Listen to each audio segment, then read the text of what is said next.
Welcome to the Thursday Fill-In Show that's recorded on a Wednesday, but is airing on Sunday. We are your nonprofits.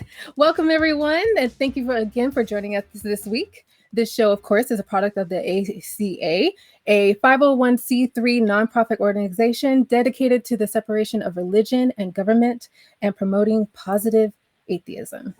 Now, we have a fun show today. First and foremost, happy Pride Month, everyone. It's been, we're well into like the first week, right? So we have to like finally say it. But yes, happy Pride Month. And I have this wonderful, beautifully colorful panel with me today. Martin Robert, good to see you. How are you? I am doing great. It has been a roller coaster of a month as I start a new job. And Nice. yeah, I'm really happy to be back on the nonprofits panel to talk about some pride and pro-sex. Is that what we want to call it? Related topics. I think so. Let's do it. Yeah. Pro-sex. Sexual Open positivity. Sex. There we go. Yeah. Yes. Thank you. That is the healthy technical term. Yes. Well, congratulations on your new employment. Very good news. Laura Magee. Hello. How are you?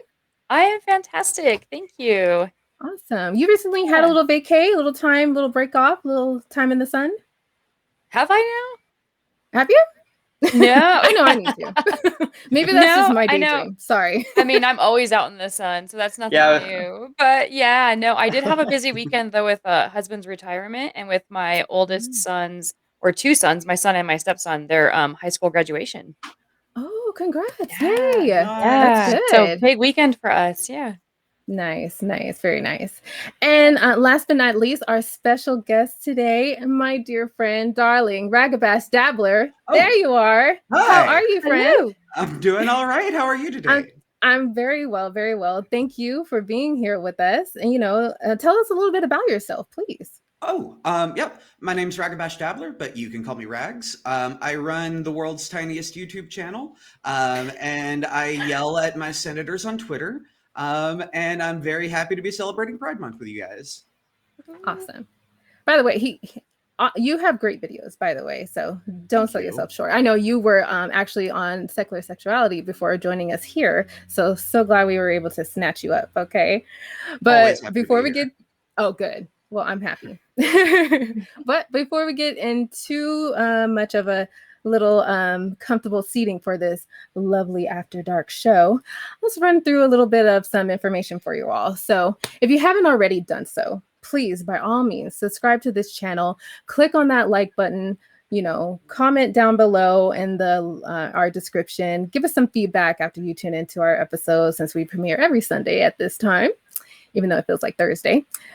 But we do appreciate all of you new subscribers, because we are over that 8K subscriber, and I think we're close to 8.5 if I'm not mistaken. I have to double check, or at least maybe by this current Sunday would be at 8.5. But please, the more that you subscribe, then the closer we hit that 10K mark, we will be able to fundraise. So that is a mission for us here at the ACA. So if you haven't done so, please go ahead and subscribe to the channel. We will be very, very grateful and gracious of you if you did so. The ACA does have a new YouTube channel, though. Check out the Atheist Experience Network, a one-stop shop for all ACA shows in the podcast form in one channel. Subscribe at tiny.cc/AEN podcast to listen to episodes of the nonprofits, the Atheist Experience, Truth Wanted, and our various other shows here on the ACA that you, of course, enjoy. You can also join us in our social fan server and our various other media outlets. I know for myself, I'm always in the ACA Discord, which is our Atheist Community of Discord server. So that, of course, you can join at tiny.cc/ACA Discord. And of course, you can find most of us on Facebook in our Facebook group at facebook.com/groups/the-nonprofits-live. And of course, if you're already an avid Amazon shopper, I know I am, gotta love that Prime. membership, please remember to add the ACA to your shopping at smile.amazon.com. That's a mouthful. Sorry. And selecting the Atheist Community of Austin as the beneficiary. If you find yourself already shopping there, it'll be great and helpful to us if you go ahead and add us to your shopping cart. All right. And of course, by all means, we do appreciate the feedback. I know every once in a while after each premiering show, I like to dive into the comments and see what people were thinking, what were their thoughts, if they enjoyed the discussion, if they disliked it. We get a little bit of both. So please do show after this premiere, but also email us. And you can email us directly at thenonprofits@atheist-community.org. And of course, links for this show and this After Dark special are down there in the description. So by all means, you can pause this episode at any point in time and reflect on the information that we have provided for you. But I will say, you'll appreciate all that we'll be discussing today, because we are celebrating not only Pride Month, but open, positive sexuality. Am I right, folks?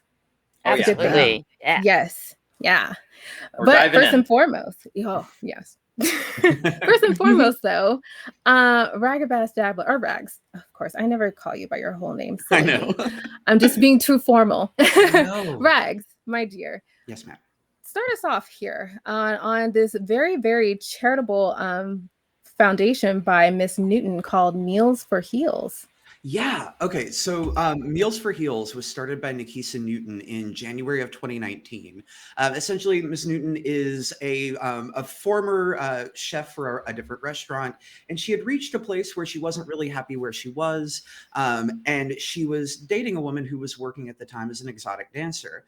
And her girlfriend would ask her to make meals for her and bring them to the club, because a lot of times people in that part of the entertainment industry don't have time to get nutritious meals that cater to their dietary needs, those sort of things. And when she started doing that, it was mentioned to her at one point that the other dancers would pay her to bring in food for them. So, like I said, in 2019, she launched Meals for Heels, which was a delivery food service catering specifically to the exotic dance / sex work industry. Wow. It blew up, and she's now opened a brick and mortar location, and she's expanding. And as a restaurant professional, I got to say, the best way to make a restaurant work is to find a part of the market that's not being catered to and to go after them targeted and aggressively. And yeah, if that's not a smartest business, that's the smartest business move I've ever seen. I wish I had thought of it. Oh, it's brilliant. Yeah. So much. It's so smart. Low overhead, a captive market, a good relationship. She knows the people. She's listening and paying attention. I'm so impressed with this lady. Oh man, that's beautiful, because I know in reference to the article, it had started I would say up to roughly a few months before the pandemic hit. So she was just exclusively at that time just serving the community of the sex workers that her and her girlfriend were, her girlfriend, I should say, worked at. Mm-hmm. And so once the pandemic did occur, she did transition to more of the social leading groups that had activism in the social issues and within that community. So she brought in her span on the people she was providing these meals to. And that's vitally important, especially given the fact that a lot of people at that time did lose work, did lose their jobs, had to be refuged at home because of certain mandates and orders, which is clearly understandable. But you know, when it comes to desperate times, all you can think about is providing meals for yourself and, you know, your family or children or where have you. So it was good on her that she not only still benefited, even till this day, from broadening from selling to the sex workers in the club to now broadening the arena to the social issue groups in that area. That's fascinating and helpful. And of course, money in the pocket. Exactly. Yeah. Everybody wins in that situation. Yeah. Yeah. I was going to say, like, my big takeaway on this is that she's filling two very, very unique niches, and she's doing it in a very unique way, right? So she's filling a very underserved community by providing meals to sex workers.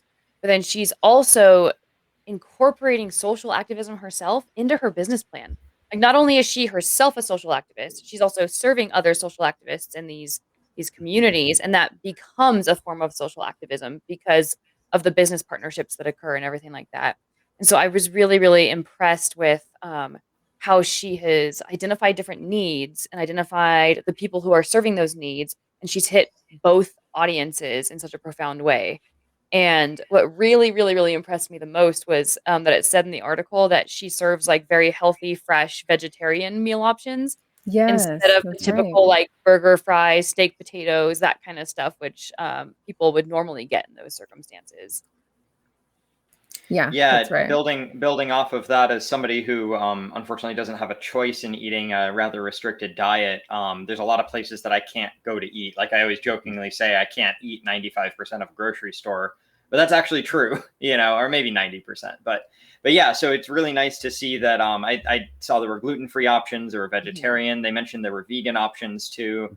And yeah, it's just good to see that like you said, they're not offering just steak and potatoes. They're offering meaningful quality food. Mm-hmm. Yeah, it's quite a business model, that's for sure, to try to serve these underserved communities, because you almost could end up in a situation where you have too many mouths and you don't have enough time to feed them. Because that's such an underserved community as far as all resources, whether it be food or any sort of resources that you'd find in another community. Right, because I know. Oh, go for you it, Lara. I'm sorry. I was going to say, Martin brings up a good point. And I think somebody put it in their notes, the idea of like these food deserts, especially in big cities. So what really, really impresses me about this is that a lot of these people that she's serving don't typically get like all those healthy food options. Like there really is just a lot of like fast food available and snacks and junk food and processed food. So to bring to any demographic that primarily has that as their food source, to bring them these healthy food options, I think is super important. And I think that she's kind of leading the way on that. Absolutely. Yeah. I think that's key. That is very key, because absolutely, within these certain communities, I should say, where it doesn't have those whole food options or those outdoor food market options, you're left with purchasing whatever you can grab at the local drugstore, the local convenience store, wherever it could be. And of course, there's no nutritional value. It may be super, super cheap. And the only thing that can literally afford, but to make the effort to prepare meals to not only feed a person, but to also promote and nourish their health with something that's more healthier of a choice than just junk food. I mean, I'm not a girl that shies away from chili cheese fries, but sister. If you put it in front of my nose, I'm like, okay, that's all mine. Okay, I'm not sharing. But no, that's the great reflection. And, this is terrible for me since I work in a health education department. So don't listen to me, I'm a bad nurse. But it's hopeful to see that not only she has had such progress in this, self-made industry that she made for herself. I hope there are other places, and not only just America, but all over the world, that is advocating not only just serving healthier meals for the community, because, it's good to support those small businesses and the communities around it, but also to promote healthier eating alongside that. And I know, Rags, you had made some notes on various articles that you found regarding certain communities that have actively done so. Yeah. I was really more looking at the USDA's map of food insecurity and that sort of thing, and just comparing it to the neighborhoods there. And I looked at the effects of food insecurity worldwide and how that affects sex workers specifically. If you're not receiving proper nutrition, it can be difficult to take things like antiretroviral meds and that sort of thing, which can promote the spread of disease, which of course we're trying to inhibit, and we've made such strides toward. And being in a difficult situation right now, I'd hate to see that progress cut back. Right. And then the other thing, and it's a little thing, but to see somebody have this much success on so many fronts without compromising her values. And I mean, the slogan of the business is pro-Black, pro-brown, pro-trans, pro-science, pro-ho. I There love you it. go. I love it. That's the slogan Yep. of your business, and you're booming during a pandemic. Get after it, you know? Yeah. I love go, it. girl. Yeah. Clearly, she's doing more than one thing right. Right. You know? Oh yeah. Oh yeah, she's taking multiple topics and she's normalizing them all in one foul swoop. Mhm. And one Yeah. other thing that I absolutely love about her story is that okay, so I'm going to read this quote instead of just trying to sum it up, but she says, "I am formerly incarcerated. I'm a college dropout. I'm black and I'm gay. I just wanted to remind people, yeah, you can get back on top, but you can also serve your community." And what I took Exactly. out of that is like she has been through some stuff, right? She probably went from the bottom to where she's at now. She didn't just kind of start out there. So what I really love about her story is sort of like the motivational you can be successful model that she's putting forth out there. So Martin, when you said like, man, she's hitting so many different fronts, just her story alone is hitting a front, right? Like Yeah. just her story alone acts to inspire other young people who are probably in the position now that she was in years ago. Mhm. No, Right. you're right. And instead of having a friendly neighborhood community restaurant that could support them or support her when she was, in that situation, or other people before her, they just had to figure it out on their own pretty much. Right. Exactly. Something that I wanted to build off of that Jena said earlier, that I just kind of came up with. I'm not sure if this is a saying that somebody said before or not, but activism begets activism. If an act of activism inspires more activism. Yes. You getting out there with your sign and protesting or whatnot, standing up for whatever whatever rights you're standing up for, whatever marginalized groups you're advocating for. That then makes the people who want to be there but who are too nervous think, oh, that person looks like me, or oh, look, those people seem safe, I'll go join them. So activism, like whether it be starting a business like this or just like I said, going to a local protest or march. Like I think the Women's March in 2016 was the first time I ever really went out and did what I call activism, and I've tried to be an activist ever since. And it's part of my role here at the ACA now is helping enable other activists to use their voices. But yeah, activism begets more activism is where that little rant was going. No, that's beautiful. And I can definitely say, since joining this community close to 2 years ago, that I have given more to strangers, to people that really claim that were really in need or had to move out of a desperate situation or try to just feed themselves, essentially. I have given more out of my own pocket than I ever have when I was a Christian. Mm-hmm. And that's even more meaningful to me now as an atheist versus, paying my little tithes when I had to or was forced to Right. when I went to church. I think there's something to be said about that. There's something to be said, like you are truly from your heart, truly from your own will and personal, what you have, or even if it's just the smallest. I've come close to where I've had given so much of at one point, and I'm like, I have a bill to pay. Yeah. But that's Yeah. just the feel of it. But it didn't faze me, and I was close to being paid again the next day or whatever. But the point is that the feeling of giving so freely to strangers and doing your due diligence as people that we live, together in this world, it's just helpful to just be there for other people and to just support them. And doing what Miss Newton is doing is just an amazing story. Right. And she may be doing well, but you also know she's not going to be driving a Lamborghini off of that kind of a business. She's in it for the community. Oh, no. Yeah. Right. This is definitely a hard work kind of business, not a easy money making kind of business. Yeah. Oh yeah, she's there for the people. Yeah, no, you don't just start up a restaurant like that for the money. That's for sure. Absolutely You do it because you care about the product and the people that you're serving, and Yeah, she's probably an incredibly hardworking individual. Yeah. It certainly says something if it's a true passion of a person that rather just do something that's good for the community versus making that top dollar. Yeah, absolutely. Well, and that's one thing that she mentions early in the article is that she had a job. She's a trained chef. She was working. She was just so frustrated with where she was. And this opportunity presented itself. And you talked about activism begetting activism, but also activism is proactive. It's empowering, and taking ownership of something like that can drive you so far.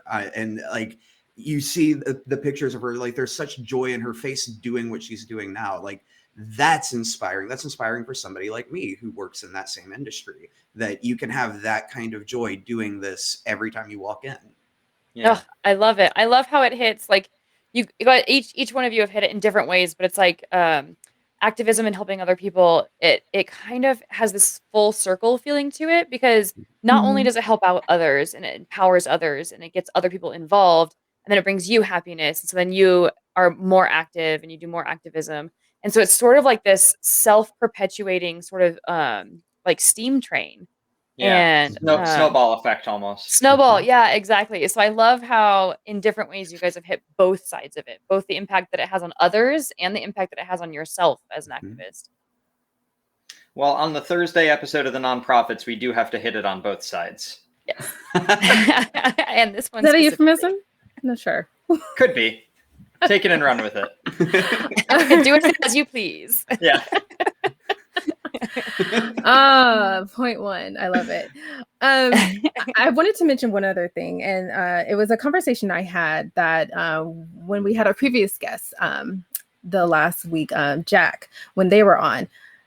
I had a conversation with them in the ACA Discord, and it was not just myself and them, but it was others within the channel, where they mentioned at a point where they themselves were homeless, and amongst other people. And so they were recognized as being, white appearance. And of course, with the sex work that they had to do to, survive, you find yourself in dire straits and situations to just, try to eat. For instance, for him, it came to a point where they found themselves in the situation where they thought they didn't deserve to be fed, but their other friends who happened to be of darker complexion weren't given those same opportunities. So I make this point to say I appreciate the fact that there is no prejudice, or there is no phony way of going about supporting this type of community. Whether, even if Miss Newton had stuck with just serving the sex workers within her girlfriend's club, it's purely okay, because if there isn't any more of a need for a marginalized community, it's for them, because of the discrimination that they face, the type of hate that they face just because of the work that they do in order to survive, essentially. It's still work. It's still surviving. And I hope that there will be at a time where we all are more out and out of our homes, where there are more opportunities for that, I don't know, small business owner or up and coming chef or stylist or anyone that would do more for this type of community, for sex workers and for other marginalized communities. I think it's brilliant. Yeah, absolutely.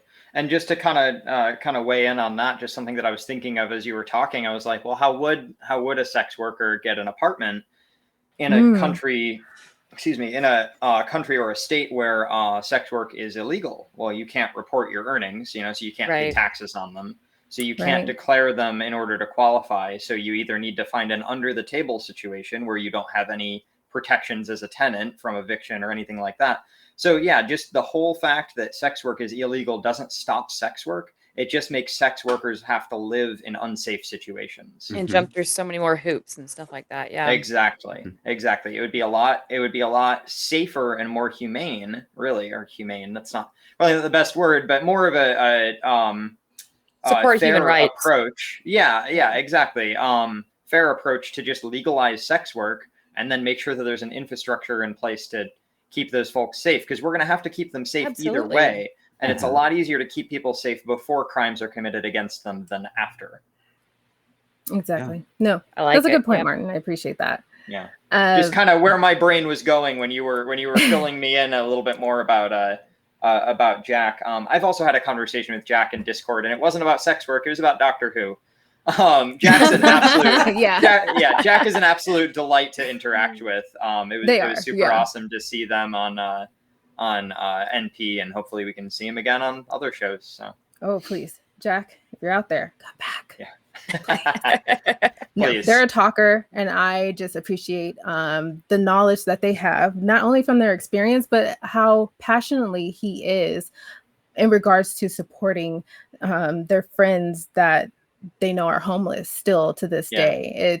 And what he does in advocating and supporting for their rights and making sure that they are not mistreated and still giving out of their own pockets at most times to support them is, the very definition of a proactive activist doing what they can do in their own little community. So cheers to you, Jack. Cheers to Jack. Awesome. Enough about that. Let's move to a more raunchy subject. Speaking of, I know. Let's talk about dildos, folks. Let's do it. Well, let's talk about sex. No, in regards to this, because of course, we went through this whole pandemic thing, and we're still kind of getting the little tail end of it. Hopefully, there's a little bit more hope if more people get vaccinated. But funny thing is that, sex toy sales went up. No way. In America. Why? What? Yeah. During a pandemic? Yeah. In the Christian nation, America? I have a confession sure? to make. I bought a sex toy during the pandemic. Wait. You're contributing to the economy. Hi, my name is Martin, and I bought a sex toy during the pandemic. Okay, raise your hand if you didn't. Well, my hands are off. See, there you go. So you won't there know. you go. Oh, it's raised off screen. Anyways, no, there is a very healthy statistic in regards to the drive of sex toys within America itself. I couldn't really find a hardy statistic on outside, but I know with this in particular, it was interesting when within this article that they both recognize sex therapy as well in reference to, married couples. A lot of, with married couples pre-COVID, it was, they're not really at home all the time, close together. They are back and forth within work or taking care of the kids, things like that. But as, COVID hit and more of the restrictions of staying at home occurred, then there was the exception that, they had more time, closeness together. And so I guess sex lives, improved, which is nice. That's good for healthy married couples, right? But over time, I would say, I think it's referenced about 4 to 5 months after it kind of fell through. And I don't necessarily understand or know what the divorce rates are, but I actually know of a person that is going through a divorce right now because of the very thing. And said person had confessed to me that they, have more indulgence in sex toys. And I'm like, well, that's great. And she felt a little, nervous about that. But the perspective is that being, a healthy human is that you have urges, you have desires, or more importantly, it's just a natural social thing that we do, whether it be a religious or non-religious type of restriction or whatever have you. So I am curious how, the more religious Christian homes have handled this and if there are certain statistics between the two. But I think this is a healthy statistic of the drive of sales of sex toys. We have social media, luckily. So the drive in the online dating has changed. I know I read an article regarding OkCupid, for instance, that they made a point to add a certain sticker on certain individuals' profile, whether if they answer the question of if they've already had their COVID vaccines, both vaccines. And if they checked yes, they added that sticker to their profile. So as an instant indicator, if someone is searching up your profile, they just instantly see right over your profile image, I'm vaccinated. I'm like, that dials or cuts out a lot of people easily. Yeah. Yeah. Answer some questions right off the bat. Truly. So in regards to purchasing of sex toys, what has your experience been, Rags? Oh gosh. Not to put you on the spot. No. I know I had to put you on the spot. I'm sorry. I'm an open book at this point. I mean, I went on secular sexuality at this point. Like, if you want to know, just ask. But I was on there, and I was on there with my partner, and the two of us were talking about being a COVID couple. And I think briefly at one point we talked about buying sex toys, right? Because that's just, we're a couple. That's a thing that you go do. I still have a lot of that puritanical shame around it, which is like why I try to laugh and joke about it now. Because I'm walking into a store where everyone's there for the same purpose, and I'm like clutching my pearls and looking around like, baby, they're gonna know that I do sex to you. Like, it just like they're gonna find out. Right? They're gonna know. What will they think? Everybody's gonna know. They're gonna talk about me at church on Sunday. Right? Not that one, the green one. Get the green one. But like. But no, I mean, it's just part of being a couple. I'm glad, honestly, I'm glad that the sales went up. I do think it's interesting to see the dynamic changes in long-term couples who anecdotally, I know a lot of couples who are both working professionals. They spend a lot of time outside of the house, and watching them cope with the first few months of quarantine when one or both of them was stuck at home. Yeah. The kids weren't going to school. It was this dynamic shift in their lives. So hopefully they were getting released somewhere. That's honestly, like we release loving chemicals when we are close with each other in that way. And anything that you can get a hold of that helps you get into that space, by all means, go for it, as long as it's safe and healthy and sane. Obviously, like, practice good, responsible sex with each other. But yeah, it's definitely, like, talking about sex toys, I'm still blushing right now. Like, all of it, it still gets me a little bit. No.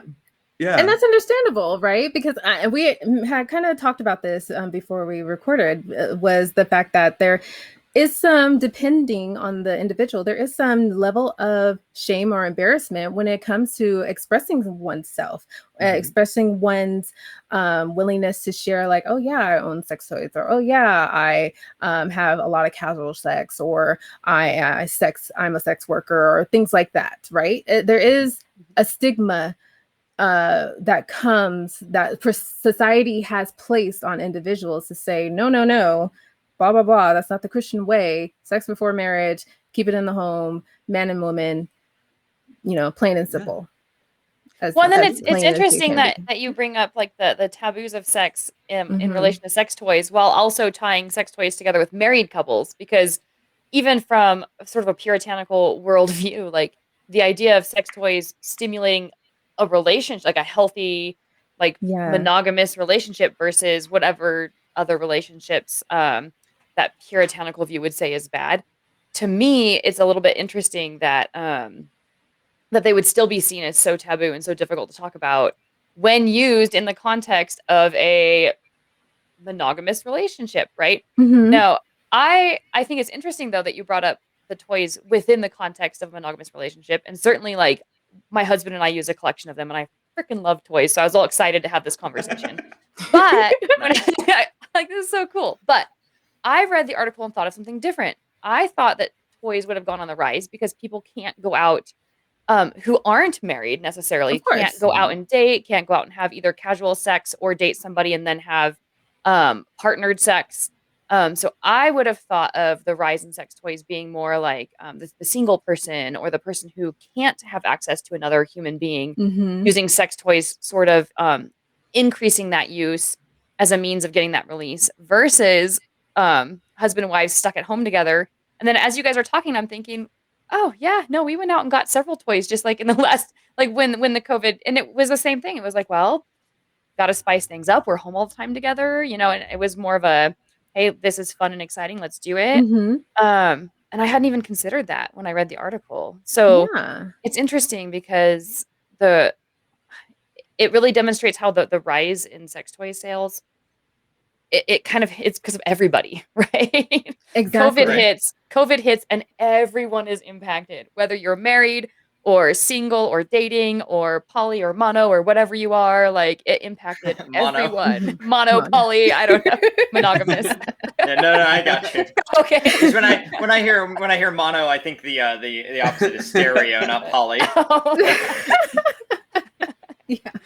And that's the beautiful thing, and I'm so happy for you and your partner that you have that healthy relationship, because it's, in reference to my coworker, unfortunately their marriage is lost. They didn't transition to that point, or didn't have that shared experience to where they could have spiced up their marriage or their relationship or their bond between each other at all. I mean, they were married for 10 years at the very least, and within that 10 years you would think there is some foundation, some level of strength between the partnership as to why they got married in the first place. So it's the unfortunate case where you may find yourself that, and I reference this to say, maybe you are I won't say stuck, but married with a partner that does not favor or like sex toys at all. And once you present that to them, you are met with pushback and shame, unfortunately. And instead of trying to nurture that or try to talk it through, a lot of marriages may fall under because of that, or maybe just, mutual differences. But there are cases where it can be that there is some shame towards one partner recognizing that they want to introduce some new thing, and the other one's like, no. No, I think you hit the nail on the head. Yeah. Yeah. And that definitely plays into what you were talking about with the taboo of sex in this culture, specifically with like Puritan ideals and everything like that. It's really hard to get both. When you have one partner that wants to explore or wants to attack a sexual problem or an intimacy problem and sort of deal with it or whatever, it's tough when one of the partners sort of has this fear or the discomfort or the shame, and doesn't want to just delve into, hey, let's find some options, or let's at least talk about this. Maybe we're not into sex toys, but let's at least try and see, right? So I think it's rare for both partners to both line up and be open and say, hey, let's try this, and I think that's phenomenal, but it's rare, and I think that's unfortunate.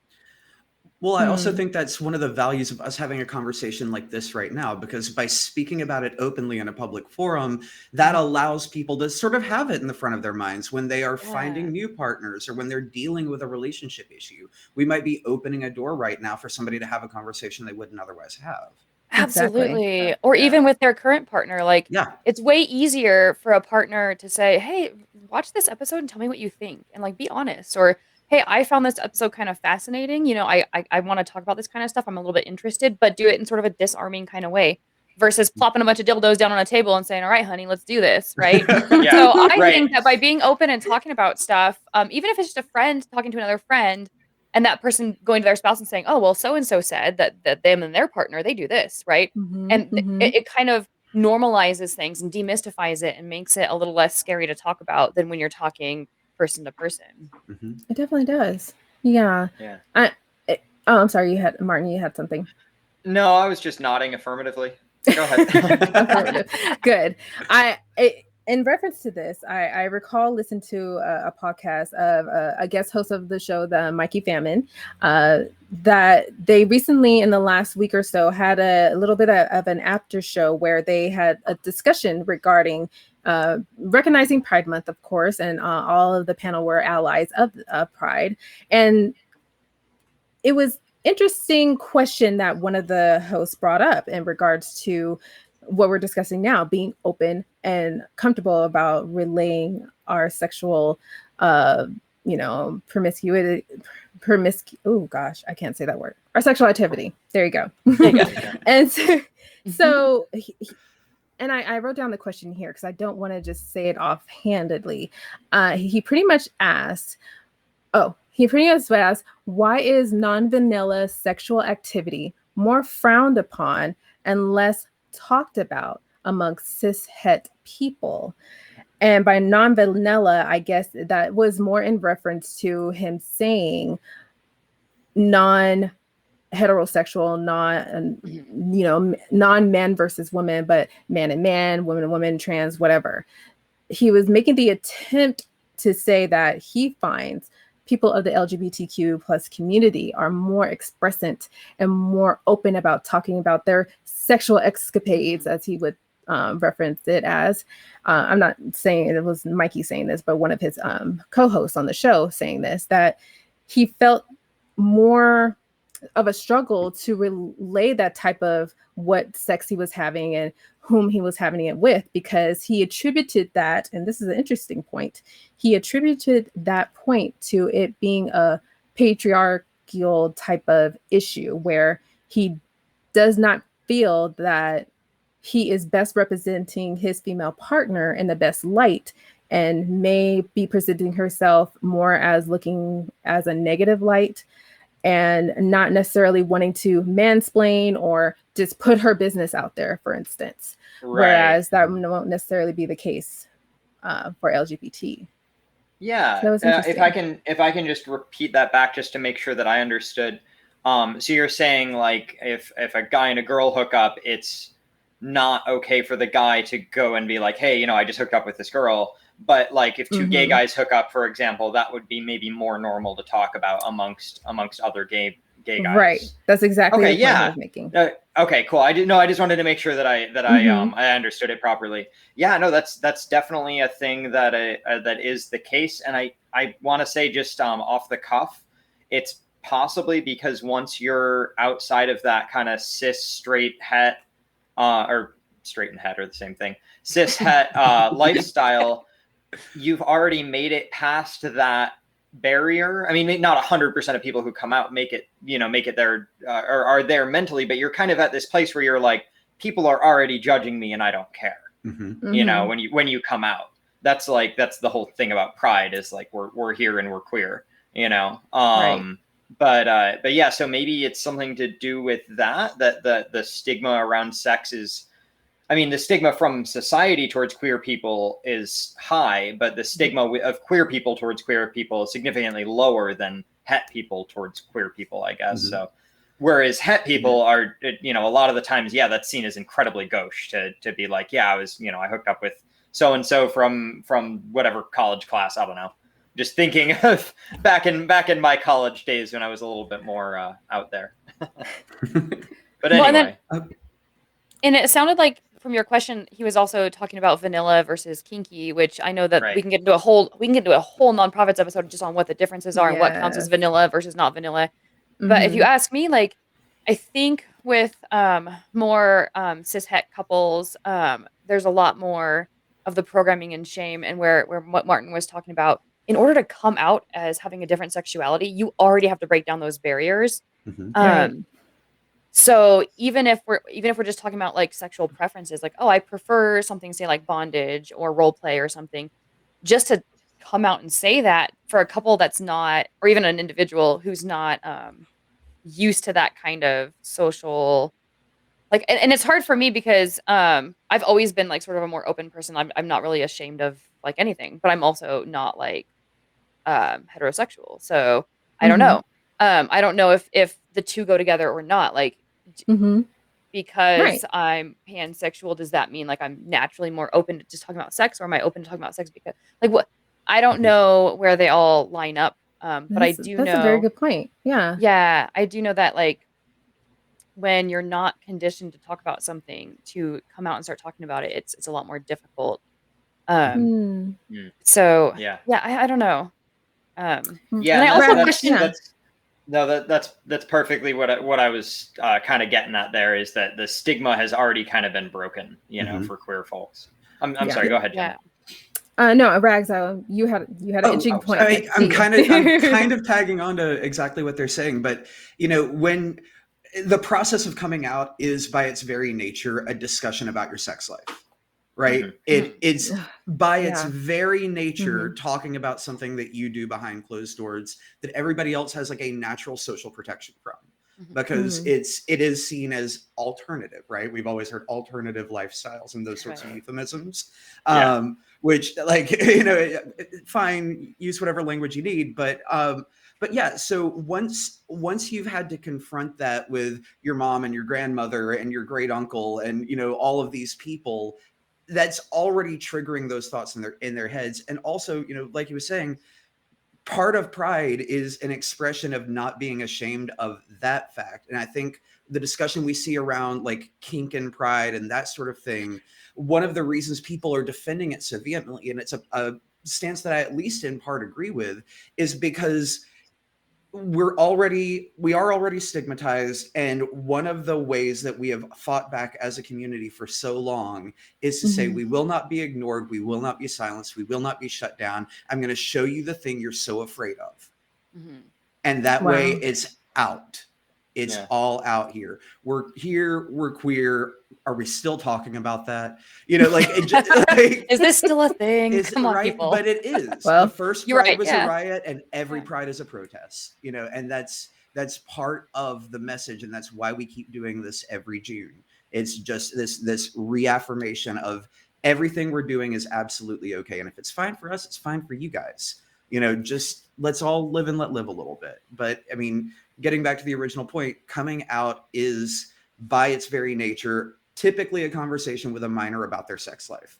And that kind of exposure at a young age does sort of set you up to not be quite as ashamed of talking about other facets of your sex life. Right. And let me pick up on that, because that jogged my memory of a separate conversation I had with a different individual where I had posed this very question, because in leading up to this recording, I was just trying to rationalize what I had heard from that podcast and then bringing it forward to other people and seeing what their ideas and what they felt would be the reasoning behind, the shame for heterosexual people to be more open versus LGBT people.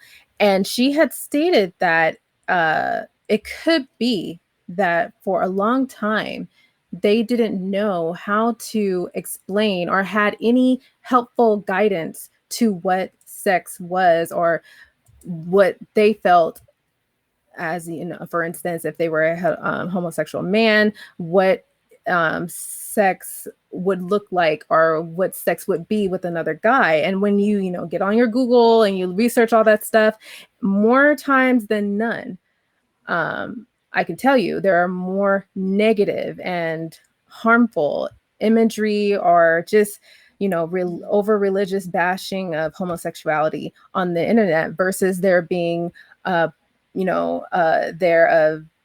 straight people. I mean, look at how sex ed is taught to us when we're young. It's always, demonstrated as a man and a woman, and then the birthing of children and how sex is done and how you put on a condom on the banana, which I never got to done. Darn it. But there's still time, Jena. There's still time. I will put that condom on the banana. I have some bananas in the kitchen. I'll mail one for you. We'll You have to get your own condom, though. Okay. Perfect. I'll mail the condom. Okay, there you go. Rags has got your back. Thank you. I appreciate. See, this is helpful. This is healthy. But you understand what I mean, right? You're already grow up at a young age where this is taught to you like 3rd, 4th grade. For me, it was, right? Where it's geared towards sex being monogamous between a man and a woman. And then you're like, well, what about me as a gay boy? What about me as a gay girl or a trans person? Right. It's very confusing and could be very harmful and just discouraging, not having that type of same sexual education that heterosexual people will have. So then that takes it sort of a step further of like, not just why are they having less conversations, but how many people, hetero people or hetero couples, are either doing things that aren't considered vanilla, that would be considered kinky, or outside of the typical Puritan monogamous structure, right? How many are doing it and not talking about it? And how many would potentially do it or have the innate inner desire to do something a little bit outside of the box, or outside of their box, because I think it's all perfectly natural. Sorry, whose box? Their Well, got him. But how many would if they didn't feel that sense of shame? So we have the closet doers, and then the would doers. And I think that in the LGBTQ plus community, there's a lot of doers, right? It's like we're more open about things. We're more like, hey, we're doing this and we're trying to normalize it.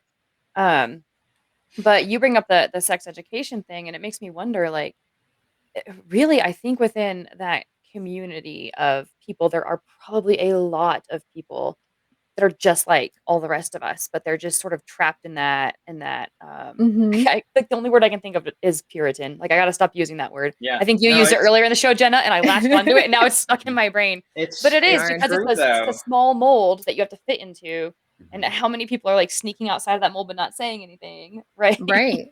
Exactly. Yeah.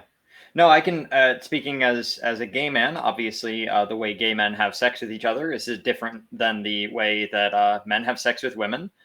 There's still a penis involved. I'll reveal that much, but the rest is up to Google for you to figure out. Like it. Yeah, that kind of stuff should be taught in public schools. How to safely have sex, and not how to, as in like here's a chart of the positions in the fucking Kama Sutra, but how to, as in here's how to do this act without hurting either person safely involved. Because if you don't know what you're doing when you're having sex, it will ultimately not be as pleasurable, let's say, and could even be harmful.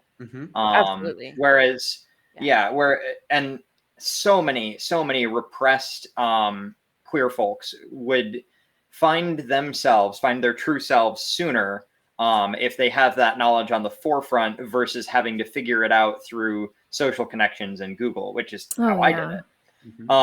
You know, and it's 2021. I mean, the time has come to start educating people about this stuff. Texas may be the last state to teach about anal in classrooms, but like I said, I think it's important to normalize that conversation. And absolutely.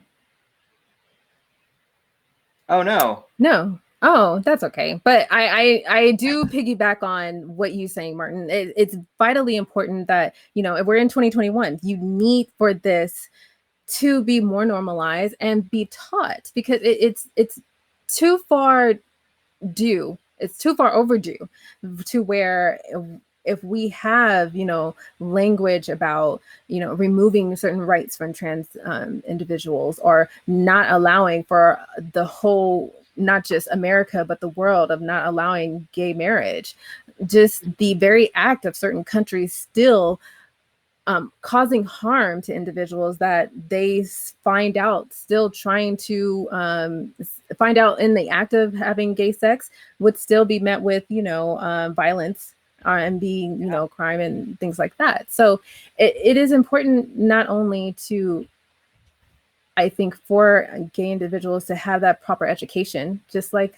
you know, heterosexual individuals do, but it definitely is important just as a whole, collectively, to just have this finally be normalized. And, you know, it could be presented appropriately. I don't know what those, you know, Twitter moms are so upset about, but when they see, you know, two men kissing on the TV or whatever, I was like, oh, it's just gonna change everything that my, you know, son or daughter are just gonna be for the rest of their lives. But anyway, and I don't know. I think I was thinking of something in regards to, you know, in addition to it being a little bit belittling and discouraging when a person is not validated for their thoughts or their feelings, because when it does come to, for instance, myself, when I transitioned out of being a Christian and now an atheist, now looking back on my own sexuality, I still recognize myself as hetero, but I mean, I definitely see it not just being just black and white. There is a lot of gray. There is a very broad spectrum of how people are sexually and how sexuality is as a whole. So I think it's important to not only discover that and represent yourself as your true self, instead of being put down because of some religious ideology that says you can't do this until you're married, and it should just be with this one person, and it should just be this way and vanilla and things like that. Yeah, so I think that's important to think about too. I think you really, really hit the nail on the head there. And that comes back around to everything that you've been saying earlier and that we've talked about in terms of sex education. And I mean, I know this is an article on sex toys, but we're talking about like the whole idea is like normalizing this stuff, right? Normalizing sex toys, normalizing different relationship models, normalizing different sexualities. And and this show is like chock full of articles where that's starting to happen, right? And these are all like, I think, really great articles that show that the growth is there. But what you're talking about, like when you say sex education and the fact that we really don't even fully educate on heterosex, like we give a general idea, like penis, vagina, Right. condom, like don't get STDs. It's all very, very basic, but not a whole lot is taught in detail, and not a whole lot is taught about different relationship models, whether it be That's monogamy, polyamory, like what are the different ways of staying sexually healthy if you want to have multiple partners. Like that's just all shut down. It's, when a man marries a woman, and so then it's even worse for couples with different sexualities or trans people who have whole nother medical issues and physical issues to deal with that aren't taught in sex education. So you're right. Like we're talking about public schools educating children and leaving them more confused than when they started. And No, you're very right. I mean, when we talk about normalizing, that would be like what? Like step one, get good sex education into public schools. Yeah. Precisely. And Rags, my dear friend, you were making a good point and you just lost yourself into the void. Your COVID vaccine must be, tethering. Yeah, I was going to say Bill my Gates. 5G connected for a second. It messed up everything. Come on, I'm Bill sorry, Gates, guys. work on it. Come on, Bill. Oh man. Oh yeah, I hope you guys didn't already cover this, but one thing that I just wanted to tag on to the conversation, because we were talking about sex education and the way that we talk to kids about sex and that sort of thing. One thing that I'm a big proponent of is sex education for educators, for teachers, for adults. Yeah. Because I was taught so much misinformation by adults in my life during my formative years, specifically people that I was taught to trust because they were at the head of the classroom. Right. And they were teaching me things that I did not find out until years later, or, depending on my experimentation, months later, that were completely wrong. But, fake medical facts, weird conjecture, oddball stories, things that absolutely never should have been introduced into the conversation, or at least they should have been with the caveat of, this is a really extreme example, but one of the reasons we want you to be safe about this sort of thing is because of X.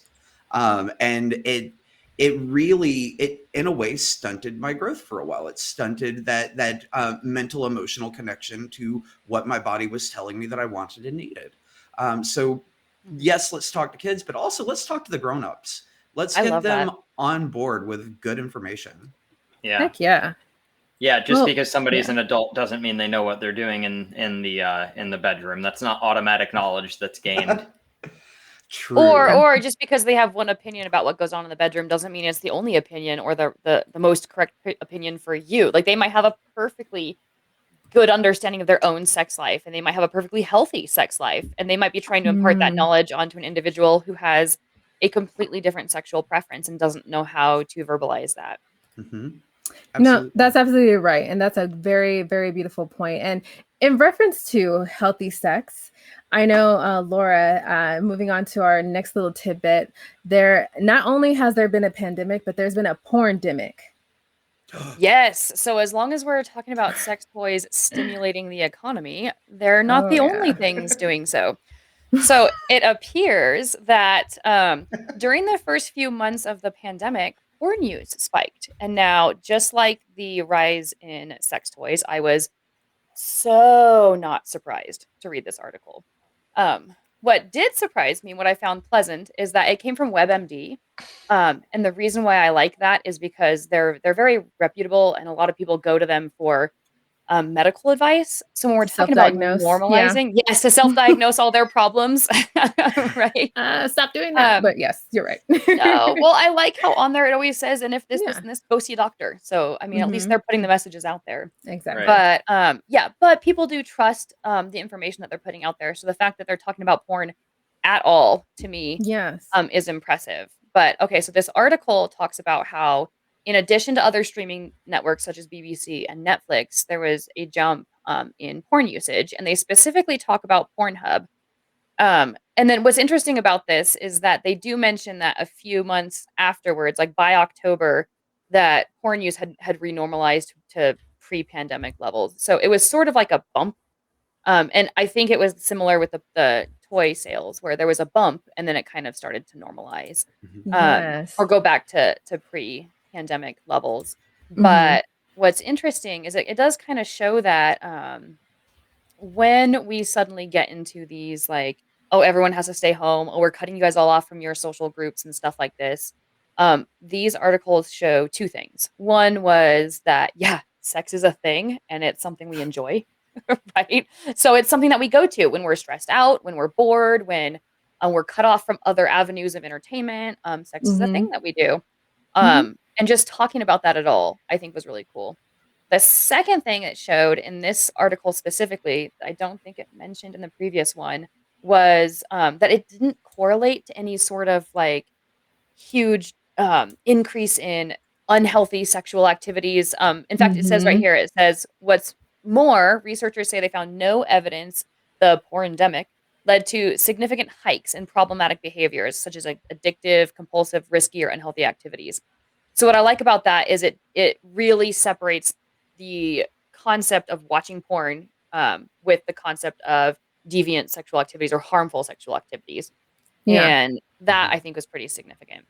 Yeah, it's kind of like the similar saying where, you know, at one point the news is always reporting kids are more violent because they play violent video games. It separates that completely. And that's a very good thing because you tend to be so hung up on the idea that if I have more sex or if I do more with my said husband or if I have sex outside of my marriage or don't have sex or if I have sex before I'm married, you're a bad person. It's putting you in this box. And then once you find yourself in the situation where we're all at home and you know, all you can do is have your TV and your internet and new sex toy, then you kind of feel like, okay, this is safe. This is fine.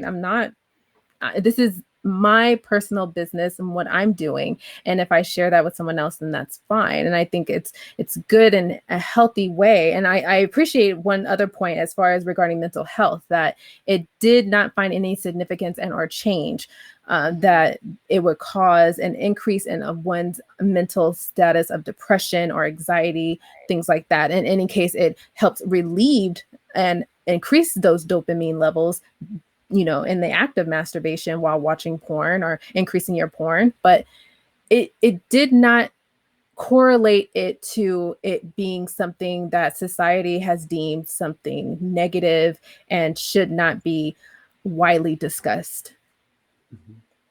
Yeah, a good note to make. Yeah. And so this brings up, it's almost exactly the same as what you were saying earlier with the vanilla versus kinky. And we were talking about, well, maybe a lot of regular cis het, oh my God, I can't even talk right now. Cis het couples, maybe they are doing cis hut. Cis hut. We have gone totally off the rails now.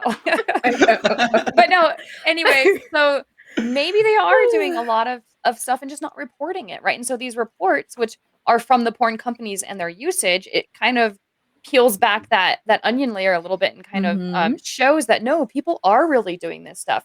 And so this article, if anything, it shows that yeah, porn is a thing that people do, and it doesn't show it as a shameful or harmful activity. But one thing that you were saying with hey, you know, I'm gonna have this, like, I'm by myself, I'm just gonna release like the dopamine and stuff because of the stress from the pandemic and everything.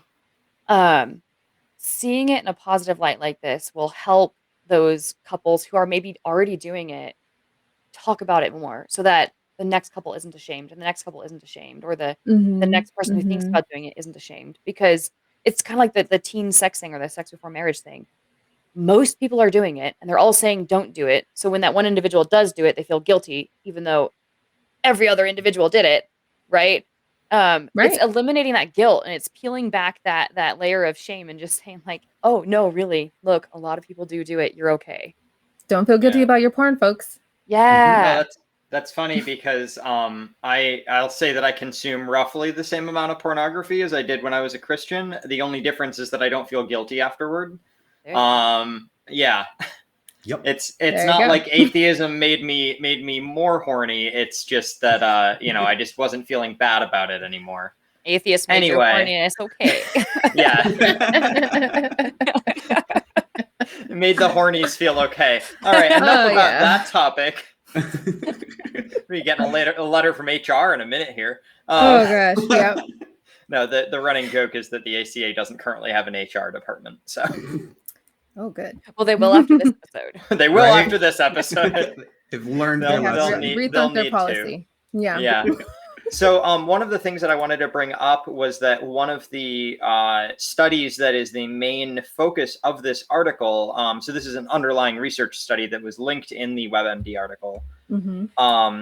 It states, and I'm just going to read a quote here, despite public-facing concerns that many public outlets, activists, and even some academic researchers have shared, there is little evidence to support the notion that widespread increases in pornography use were a problem among U.S. adults during the early stages of the COVID-19 pandemics.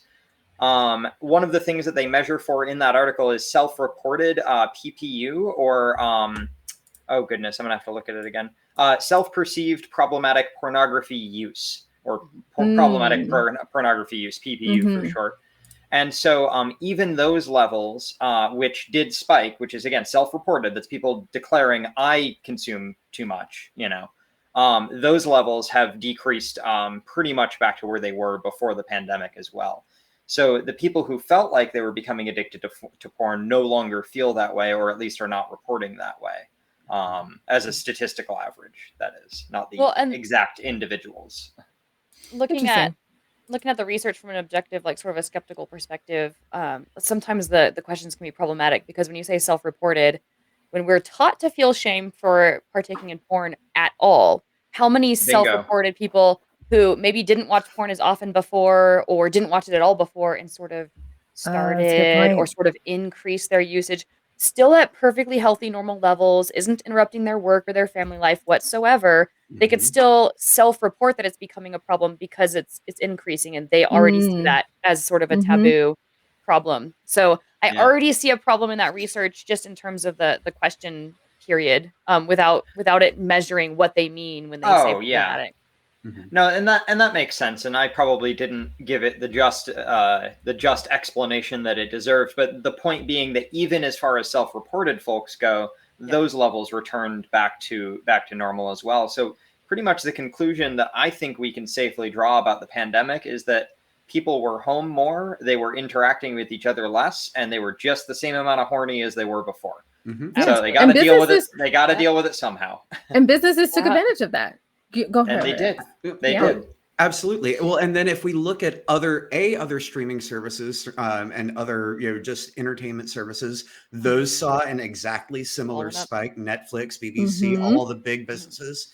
But also think about all the sourdough memes, right? We were just looking for things to do at home. Our at-home time was expanded, and so everything expanded proportionally. So I sort of think of this as a phantom porndemic. I don't think that it was that people just sat around masturbating because they didn't have anything better to do. I think they just had more time to devote to all of their at-home activities in general. I built this desk during the pandemic. Right. You know what I mean? Yeah, we've done a lot of yard work. Yeah, exactly. No, you bring up a good point, because they even mentioned that in the article, that Pornhub saw an opportunity and they made their subscriptions free. So how many people... I mean, how much of the increase in porn usage was really just to take advantage of, like, people who would normally imbibe anyway were like, oh, well, it's free now, so I'm going to even take more advantage. So yeah, I mean, I use news sites until the paywall pops up, same exact thing. Yeah. There you go. Yep. You use that trial free subscription for that 2 days that you have, and then, get your card information out of there. And the point is, that's a good reminder for myself. But the point cancel subscriptions. I think it allowed people, whether you're gay, straight, whatever, it allowed people to indulge, to recognize and think like, you know what? This is safe. I'm not harming anyone. No one's watching me, God. So let me do me. Let me just be comfortable in my own skin, discover myself. For one, I know I've had at least a conversation or two of a person that claimed to finally officially discover themselves within all this. But I mean, I feel that with the discussion regarding to sex toys, and then recognizing that the increase of porn, ergo because of business strategy, but still it worked. People watched more. It's not like it was, everyone's a Christian in this world and was like, oh, no block on sex. No. We're not feeding into that propaganda. Click, maybe. Peeking. Oh. For scientific reasons. That's something Right. I've never seen before. Yeah. But speaking of driving some normalization into this world, now we're having media outlets like kids shows, toys, various coffee, restaurant shops. It's great. Like, and also there is like a toy of Legos where they presented it out starting this month and Pride Month at June 1st, where their their issue of Lego little soldiers, well, they're not soldiers, they're little people. Tells you how much I play with Legos. Lego figurines. Yeah. Yeah. They represented what, Rag's beautiful flag represents in the back and behind him, every different color representation to, have some appreciation of Pride Month, and that was beautiful. And I know with recently there's a reboot of the Rugrats. Oh my god, I love this show when I was a kid. Right? And Same. I watched it all the time. Right? Yeah. And do you remember Phil and Lil's mom? I forget her. The name is escaping me now. But in Betty? this reboot, yeah, Betty, thank you, Betty DeMille. thank you, Betty DeVille. Yes. So she was married in the original series, right? But in this reboot, she is apparently divorced and is now openly gay. And I reckon there has been cartoons similar to this that have already done so, to where it displayed, cartoon animals having, same-sex partners or same-sex moms or dads. And that is a beautiful thing. And that just shows how more progressive and more we're coming out to the point where we're normalizing how much of what the world is, and not just, being so tunnel visioned on what, religious faiths perceive everything should be. I know, Martin, you had a lot of references and parts to what you want to really discuss in regards to just shining that spotlight on Proud Month. Yeah, I just wanted to talk a little bit about kind of about normalization and just share a little bit of my own story. One of the reasons why one could say I took a while to come out. Everybody has their own story, of course, but I was about 20 when I came out, but I identified as gay almost 2 years earlier. And one of the reasons I didn't come out is I didn't actually know any gay men. I mean, I think I had a couple classmates who were like, they self-identified as the flaming gay type, let's say, because when you're coming out at that age, you act out. It's just what you do. It's it's people discovering themselves and living their true lives, possibly for the first time ever. And so so that happens. But I didn't have any like actual gay men that I knew who were like adults being adults, not high school kids. And so I didn't know what I was for the longest time. And then I remember I met a couple gay coworkers at Starbucks, and I was like, oh, wait, you're normal people. Oh, wait, that's like me. I'm normal people, And so it was just kind of that normalization of less of the stereotype and more of the like, hey, we're here and we're people, kind of representation. And that's the kind of stuff that you can see in not that you can see, that you should see, at least in the media. When you have straight couples in a TV show, why wouldn't you, in theory, have a gay couple in that TV show? I'm not saying every TV show needs a gay couple, but gay people are normal and in the world and make up roughly, I want to say, at most 10% of the population. But those numbers are growing as more and more people come out and feel more normalized. And so ultimately, it's not about because I hear a lot of Christians say that it's about indoctrinating people. It's about showing them alternative lifestyles. And no, it's not about indoctrinating anybody at all. It's about making somebody feel comfortable enough to say, hey, yeah, I identify with that person, instead of, hey, I identify with the heteronormative, straight couple. It's about empowering people. Absolutely. Exactly. Yeah, it's about empowering people. It's about showing, just living your truest life, let's say. I like that.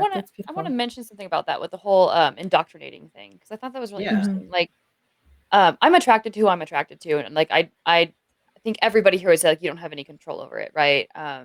Whether you're even if you're just a hetero person, like you don't have any control over being attracted to a woman as a man, right? So there's no amount of convincing that anyone can do. Like, say I'm attracted to X kind of body type, right? And they're like, well, let's normalize Y body type. well, there's nothing that's going to make me suddenly randomly attracted to Y body type. So I think that this whole indoctrination conversation, I think that is one area where we need to push back even more. Like even pushing back to those people and saying like, well, what makes you attracted to somebody? Do you think that you're just attracted to your husband because somebody indoctrinated you into it or told that you had to be attracted to your husband? Right? Is it possible for you to be attracted to another person, or is it like another type of person? Because I really think that that's something that is used a lot by anti-LGBT people to kind of try to squelch any sort of social activism when they call it like the agenda, right? The LGBT agenda to get people indoctrinated. To turn everyone gay. Right? Yeah. Right? Whenever I hear about that, I always take out my calendar. I'm like, well, my gay agenda is full of all this atheist stuff, so I don't know what you're talking about. Right. No, but before I was involved with the ACA, my gay agenda was go to work, earn an honest living and have friends. How dare you? Yeah, and have friends, whether they be gay or not. So I know what a sinful life I choose to live. Look at me go. But yeah, that's the very idea, right? We're just like you, Martin and Laura and Rags and myself, we're working people and we're a part of this community where we sit in front of a camera and hopefully the audience enjoys what we have to say. But in our back lives, we work 8, 9, 10, 12 hours a day or what have you. We provide food for ourselves and our families and things like that. We're just like any other white, straight male person. We just happen to, talk about sex more or just live a different alternative fun lifestyle that they just may be jealous of. And, who's to say what is the right or wrong way of how a person should live their life or how they should feel about themselves? I think it's so important to have that validation of yours, not only for yourself, but from others. So I want to push back just a little bit on the word alternative, because it kind of sounds like, well, here's normal. And then you can also it's like, here's sugar, it's real, but then there's also this like fake sugar. Yeah. Right. Alternative sugar. Yeah. Right. So the term alternative kind of already puts any other lifestyle than the monogamous hetero lifestyle as another, like it denormalizes it almost. So I love using the word like authentic instead of alternative, because I think a lot of people who think that, what am I trying to say? So I think there are people who are living a lifestyle that's not authentic because they think that is what they have to do, or that is what is right, or that is what is proper. And so they may have desires to lead a different lifestyle, whether it's in terms of sexuality or just sexual models like monogamy versus polyamory or whatever. I think that I think there is a sense of authentic monogamous cis het people, like that form does exist. People do want that, but I do think that there's a percentage of those people who are living that lifestyle who don't want that. So I love that's what I teach my kids is like, you need to live authentically and you need to live what works for you, and it's totally normal and it's totally okay.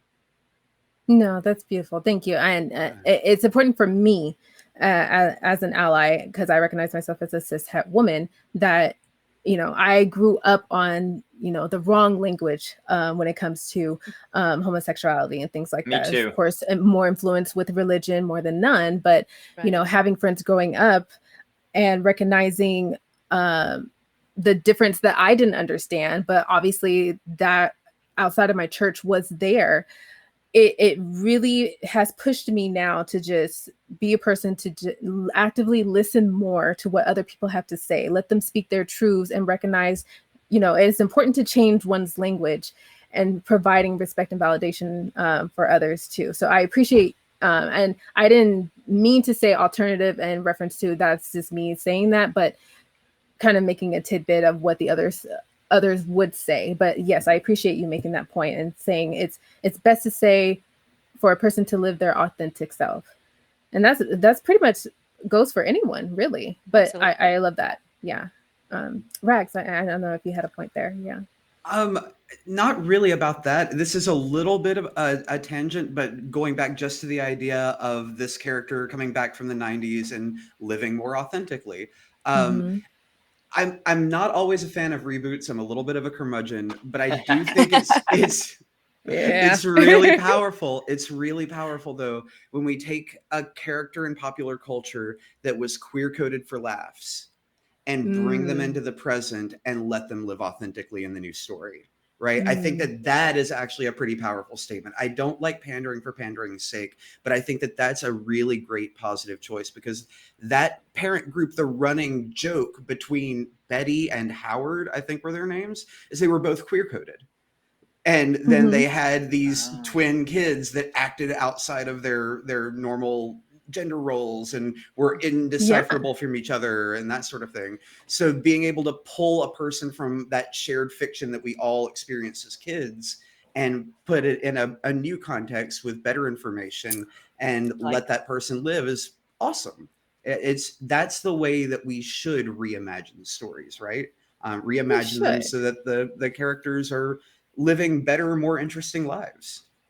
You're right. Absolutely. And I'm sure Woodhouse agrees. Woodhouse is here Woodhouse. Woodhouse is here to show his support. He's a little sleepy still, but he walked up to me. Oh, thank you for licking me. Are you getting jealous? There, see now, I'm jealous because I don't even have an animal. Before we descend into 4-pod madness here, I did want to chime in on something that Rag said, and just to say that I'd never heard that expression before, but I knew exactly what it means, and I'm going to start using it. Queer coded for laughs. Yeah. Because that's absolutely what she was. In the article that we haven't really said anything about, because it wasn't really much of an article. It was more of a prompt than anything. I think it was 3 paragraphs. Yeah. But it says she's already a queer icon in her own right. Her iconic oversized purple sweater with the female symbol, that wasn't there for no reason. And between that and her lower voice and, like Rag said, just certain quirky behavior that was shown by her and the father, Howard. You were correct about that, by the way. Yes. Yeah, it's definitely coded for, maybe these folks are gay. And back in the 90s, remember, they're making TV that's appropriate for 80s culture. Like, I feel like TV culture is always a little bit behind actual culture, as far as what flies. Yeah, so maybe we'll see a poly couple someday in Rugrats. I don't know. I'm just kidding. Rugrats isn't about the adults though. It's about the Rugrats. The adults are all supporting characters. Yes. But yeah, no, it definitely is good to see that kind of normalization happen because you're gonna have, if you have kids, those kids are gonna have kids who have queer parents. Like that's just gonna be a reality, like it or not. So it's gonna be part of your life because queer people are people too, and we aren't going anywhere. Yeah. And what I liked about what they're doing here is when you talk about like the queer coding for comedy and stuff, when you're making someone, like when you're choosing someone with diversity in terms of ethnicity or in terms of gender or now in terms of sexuality, to do it, just have like that token person on there or to have it be funny or to make fun of them has been like traditionally what would happen. And these days now it's starting, like people are starting to just work all this diversity just into the scripts as though it's natural and not highlighting it, not putting it up on a pedestal or making fun of it, but just having it be like what the person is. They happen to be gay or they happen to be trans or whatever. And what I noticed when I read this article, my kids are super sensitive to the LGBT rights. And like one of the first questions that I got asked like a long time ago was, Mom, why do so many people hate gay people? And we had to sit and have that conversation because my young twins, like at that age, they couldn't comprehend why that was even a thing.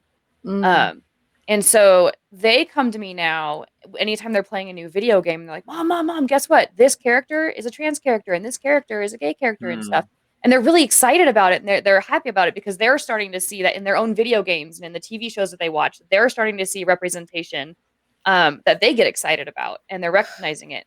But these characters are written like it's not written to highlight that this character is gay. It's just all these characters have backstories. And this character as a male happens to have a boyfriend, right? And it's very normalized and it's just worked into the script. And I love the way that makes it not something that we need to showcase, we need to put in people's faces, but something that just is. Exactly. It just is. And opposite of that, I recall, sitting in a Sunday school class where a young mom has a 7-year-old boy.